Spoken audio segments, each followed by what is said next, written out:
बहू दोस्त एक कहानी। मम्मी, मैं कह रहा हूँ ना, मैं सिया से ही शादी करूँगा, अन्यथा मैं जिंदगी भर कुंवारा रह जाऊँगा और यह मेरा अंतिम निर्णय है। अब इस विषय पर मैं आपसे आगे बहस नहीं करूँगा।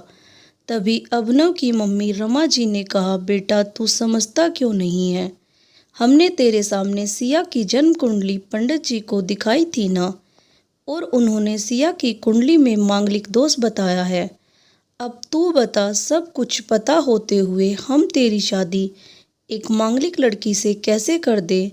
तू जानता नहीं कि मांगलिक दोष वाले की जीवन साथी की मौत जल्दी हो जाया करती है।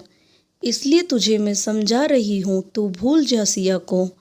रमा जी ने अभिनव को बहुत समझाया, पर अभिनव का कहना था कि जब मैंने सिया से प्यार किया था तब मैंने उसके साथ प्यार करते हुए जन्म कुंडली का मिलान नहीं किया था, ना ही मैं इन मिलानों को मानता हूँ। इसलिए अब बस मैं शादी करूँगा तो सिर्फ सिया से, और यह मेरा आखिरी फैसला है। आखिर रमा जी को अपने बेटे की जिद के आगे झुकना पड़ा और पंडित जी के द्वारा बताए गए अनुसार सिया के मंगल दोष को दूर करने के लिए अभिनव के साथ शादी करने से पहले सिया की शादी एक पेड़ के साथ करवाई गई और उसके बाद सिया ने अभिनव से शादी करी। सिया दुल्हन बनकर अभिनव के घर आई, पर रमा जी को सिया का मांगलिक होना अभी भी खटक रहा था और रमा जी उसे दिल से नहीं अपना पा रही थी। और घर में कुछ भी परेशानी आती तो उसका दोष सिया को ही दिया जाता। लेकिन सिया पढ़ी लिखी संस्कारी लड़की थी और वह अपनी सासू माँ से मिले इन बेवजह आरोपों को अपने दिल से नहीं लगाती थी और ऐसे ही ससुराल में उसके दिन कट रहे थे। एक दिन अभिनव ऑफिस से जल्दी घर आ जाता है। तब रमा जी ने उससे पूछा, बेटा आज जल्दी कैसे आ गया?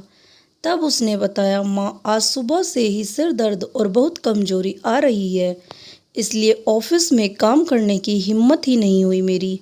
तब रमा जी ने कहा, चल बेटा जल्दी कर, हमें डॉक्टर के पास चलना चाहिए। तब अभिनव और रमा जी डॉक्टर को दिखाने गए। डॉक्टर को दिखाने के बाद मालूम पड़ा कि अभिनव को पीलिया हो गया है और दोनों जैसे ही घर लौटे रमा जी ने घर को सिर पर उठा लिया और कहने लगी, जब से यह हमारे घर में आई है तब से हमारे घर में परेशानी और बीमारियां भी साथ में लेकर आई है। इसके कदम ही अशुभ है। अब देखो इसका मांगलिक दोष हमारे बेटे पर भी असर करने लग गया है। कल को अगर मेरे बेटे को कुछ हो गया तो कौन जिम्मेदार होगा? तब सिया ने कहा, मम्मी जी प्लीज़, और कितना नीचा दिखाएगी मुझे? आज तक मैं चुप रही क्योंकि पापा ने यही सिखाया था कि बड़ों के आगे ससुराल में जवाब मत देना, पर आज तो आपने हद ही कर दी है। अगर मैं आज नहीं बोली तो जिंदगी भर खुद को माफ़ नहीं कर पाऊंगी। मम्मी जी, अगर आप पंडित जी पर भरोसा नहीं करती थी तो उनके कहे अनुसार आपने सारे मांगलिक दोष निवारण की विधि क्यों करवाई? क्यों पहले आपने मेरी पेड़ से शादी करवाई? दोष मेरा मांगलिक होना नहीं है, बल्कि दोष तो मेरा आपकी बहू होना है, क्योंकि घर में जाने अनजाने में कुछ भी परेशानी आती है उसको आप मुझसे जोड़ देती है। और जब कोई सास अपनी बहू से सिर्फ नफरत कर रही होती है तब यह बहू दोष बहू बेटे को नहीं पूरे परिवार को परेशानी में डाल देता है।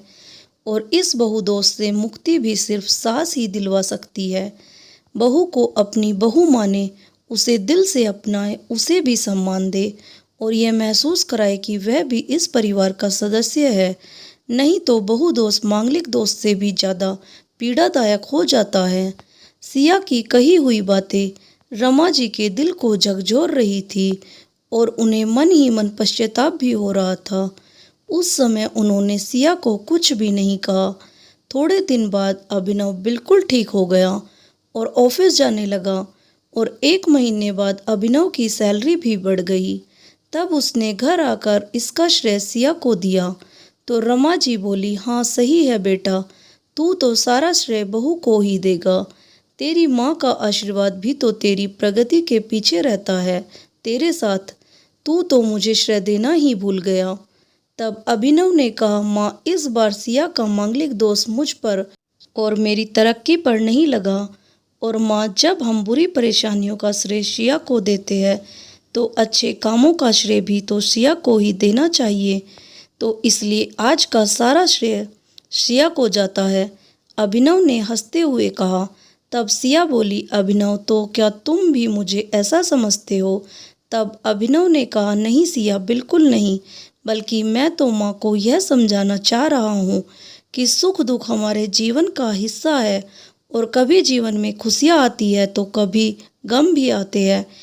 इसके लिए हमें परिवार के सदस्य या अपनी बहू को दोष देना उचित नहीं है। तभी रमा जी बोली, बेटा सही कह रहा है तू, और तेरी तरक्की ही बहुत है मुझे इस झूठे दोषों से बाहर निकालने के लिए। आज मैं यह कसम लेती हूँ कि आज के बाद मैं सिया को किसी भी बात का दोष नहीं दूंगी। यह सुनकर सिया आज बहुत खुश थी, क्योंकि आज उसको उसकी सास ने मांगलिक दोष के साथ साथ बहु दोषों से भी मुक्ति दे दी थी।